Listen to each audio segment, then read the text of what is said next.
Hey there guys, this is Ignite the Fire, and welcome back to another episode of Skylanders Adventure for Nintendo 3DS. This is episode number 3, so in this episode we're going to continue to Tiki Island here.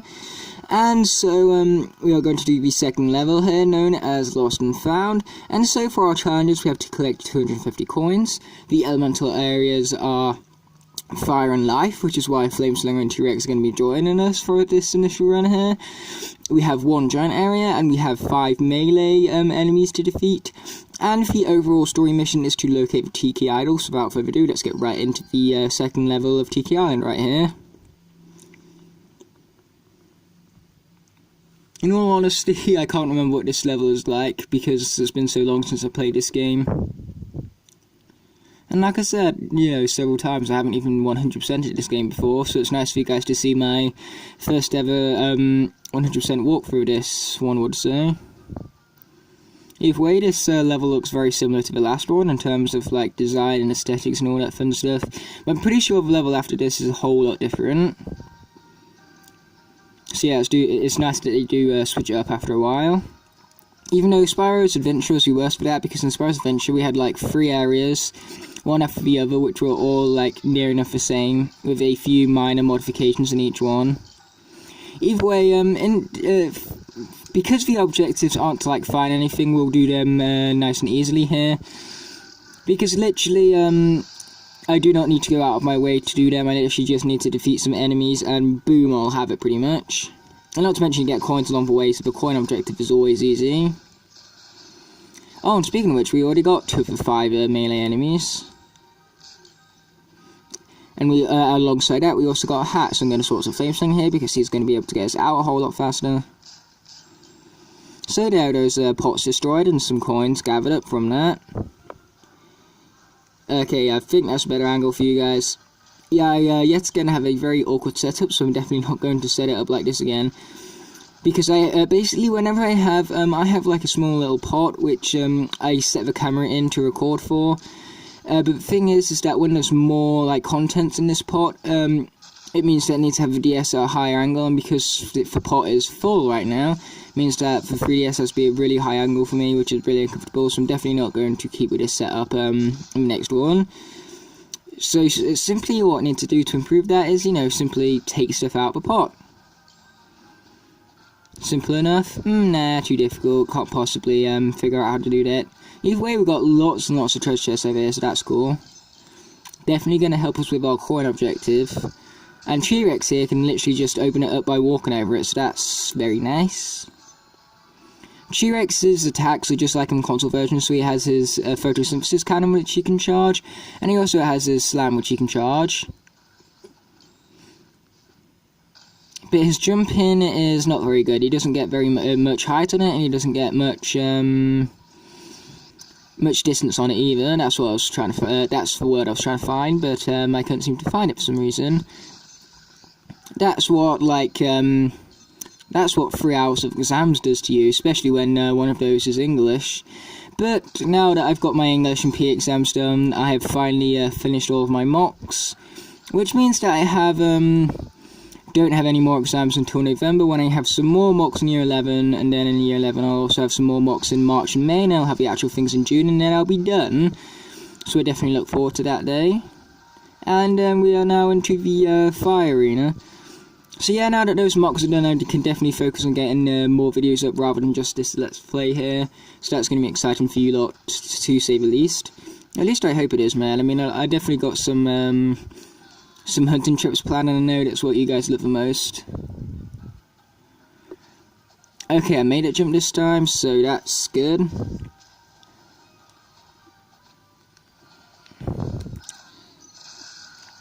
Yeah, T-Rex is great for like melee enemies and stuff, because he's like really powerful basically. And man, I'm really struggling with words today, but like I said, that's what 1 week of exams near enough non-stop does to you. But at least I did well in my exams, so at least I feel like I did well. Who knows, maybe I sucked, but I sure hope that that's not what happened. But either way, I tried my hardest, and really that's the best you can do. You can't do better than your hardest. So for your exams, just do your hardest, and do your best, and because you can't do any better than your best, don't feel too bad about it. Or if you do really well, you know, feel proud of yourself. You deserve to feel proud of yourself if you did well, because it's something to be proud of, something to remember, something to brag about as well. I mean, like, if you got good grades in your exams, you have a right to, you know, brag about it. Especially if it comes to interviews and stuff like that. But man, I've just realised all the terrible advice I've been giving you. I mean, like, don't go into an interview just be like, oh yeah, I got like 5 6s or whatnot. Just be cool about it. Which, who knows if my advice is good, you know? Don't listen to my advice, that's the best advice I can give. And hey, that's actually the first piece of good advice I've actually given you today. To not follow my advice. Funny how the best advice I can give is to not follow my advice, but either way, let's continue with this here. Man, I hate T-Rex's jumping. I was lucky to even make that then. Okay, there's that melee dude taking a right out. I was also lucky to make that. I have no idea how I actually managed it. Okay, there's those lots all taken out here. Oh darn, I fell off the edge. That's what I get for focusing on the camera too much rather than the action on 3DS. But no worries, we didn't get pushed back too far. But man, that jump is actually further than it looks, I got to admit. So this time, how about we don't fall off? That would be a really good idea now, wouldn't it, guys? Okay, there's them lot all taken out. So we're going to continue this way. Hopefully we didn't miss anything, and if we did, then I will feel like such an idiot. Either way, we got our coins, and so now all we need is that one life elemental area, which, like I said, I hope I didn't miss. But we got some more jumping right here, so I got no complaints right now. Because, you know, this game revolves around platforming, and so for platforming, you'd hope you'd actually get some platforms to jump from, wouldn't you? But definitely watch out for the flamethrowers. Flamethrowers don't mean anything good, even for fire characters, because somehow fire characters can be damaged by fire attacks, and yet their fire attacks still work just fine in the ice worlds. Like I've said, the physics in Skylanders make no sense, but hey, that's because it's Skylanders, it's not supposed to. Okay, I'm having a feeling that I missed that life area, and I'm really hoping that I didn't. Okay, there's them lot all taken out, almost. Is that the tiki that we need? Yeah, that's probably the end of the level.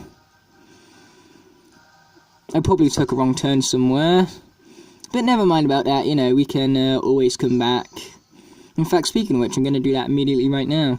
And I'm not going to skip ahead to when I get to the life gate, because this episode is nice and short as it is already, so make it a bit more longer for you guys, especially since the last one was a mere 14 minutes long. So we're quickly going to run back through the level and complete the elemental challenges. But fortunately for us, they weren't too difficult, and I have a good feeling that I know where the life elemental gate actually is. But either way, as for the challenges we did complete, we did defeat the melee enemies, collect the coins, and unlock the giant area, I believe, was the other one that we completed successfully. Either way, we're travelling back to Flynn's ship, only to travel right back to that level right there in a minute here. Or I should even say in a few seconds, to be exact.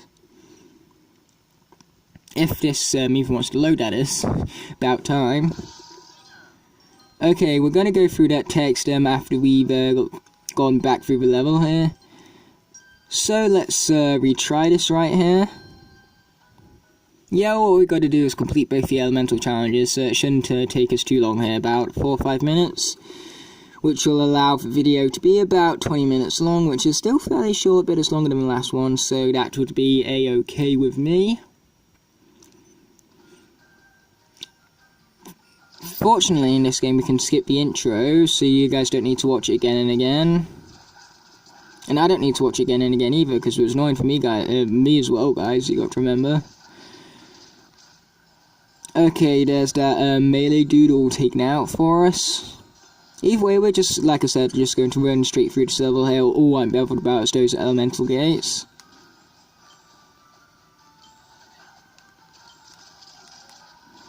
Okay, there's that guy taking it. And here comes the fire gate. Actually, come to think of it, I don't think we actually explored the area up there before, so who knows, maybe that's where the life gate is. But I do, like I said, I do have a hunch I know where it is.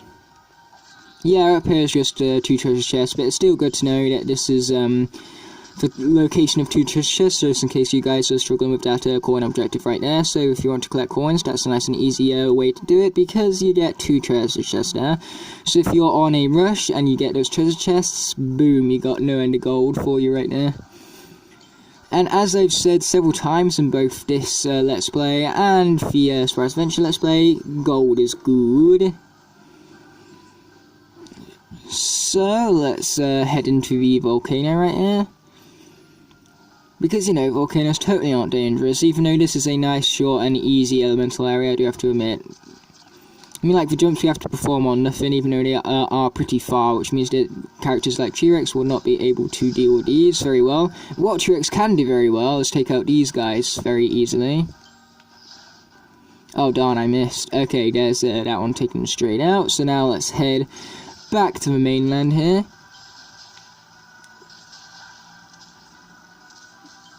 Okay, we're not going to worry about that heavy enemy right there. But man, the giants have quite big health bars, man. But hey, they are giants and they get hit pretty easily, so they need more health to warrant getting more hits. But that also makes them more powerful because, you know, they're flipping giant. They're still the most powerful characters, even though we have the Trap Masters. But Trap Masters are only powerful because of their weapons. Their actual strength cannot beat the giants. So they are physically the strongest Skylanders still. And also, some of the giants are larger than a lot of other figures. Ninjini, I believe, is one of the tallest characters. I think Nightlight is barely taller than her at this point. Like, literally, if it is, it's by a few millimeters. But if he isn't, which I haven't actually done a comparison between those two guys yet, I probably should, then that would mean that Ninjini is actually the tallest character. And the life gate is right there. How did I miss this last time? Answer, because it's me. Okay, so the challenge is completed, but we are going to complete the life challenge, of course. And we're not going to do it with T-Rex, because he is, like I said, a terrible platformer. I just realised that the elemental challenges in this one were really short. Okay, let's get some more gold right here, and of course a hat. Nothing wrong with the good old hats, I should be saying right here. Not to mention Flamesinger himself actually has a hat on right here. And it's actually a hat that I have of the console version. Because, like I said in a earlier episode, if you put a hat on the console character, then that hat also appears in the 3DS version as well. Which is a really nice touch, you know. I really wouldn't expect that because these versions are so apart from each other. At least they are depicted to be like that.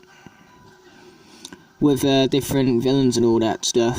But they still do exist in the same universe, of course. I mean, it's still Skylands. It's just a different area of Skylands that we are rescuing.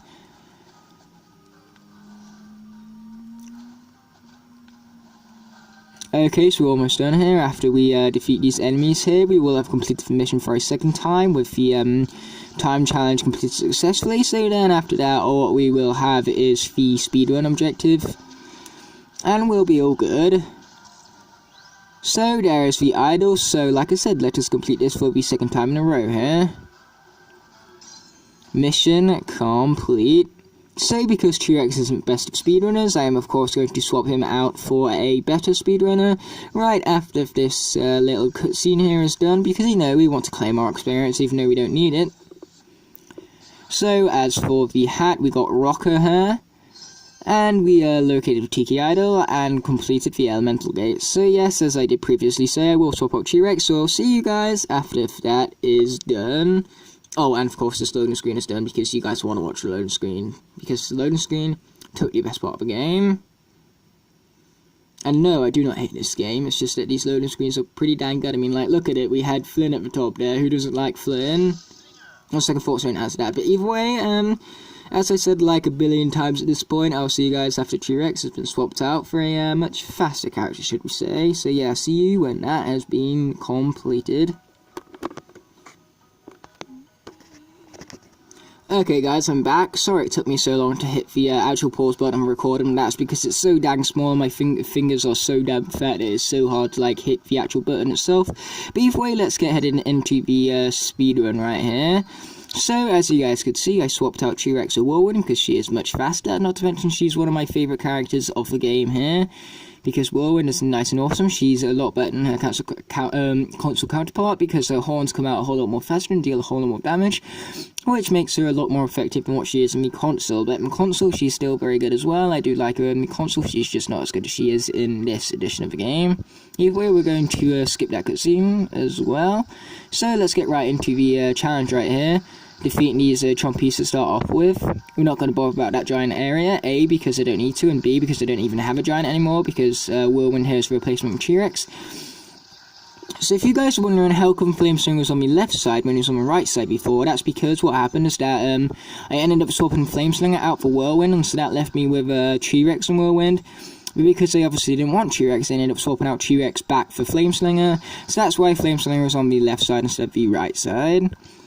So, basically, in short terms, I'm basically just saying I messed up on the changing of characters. Which I do that often, but who really cares? If I get the right characters, then what does it care what slots they're in?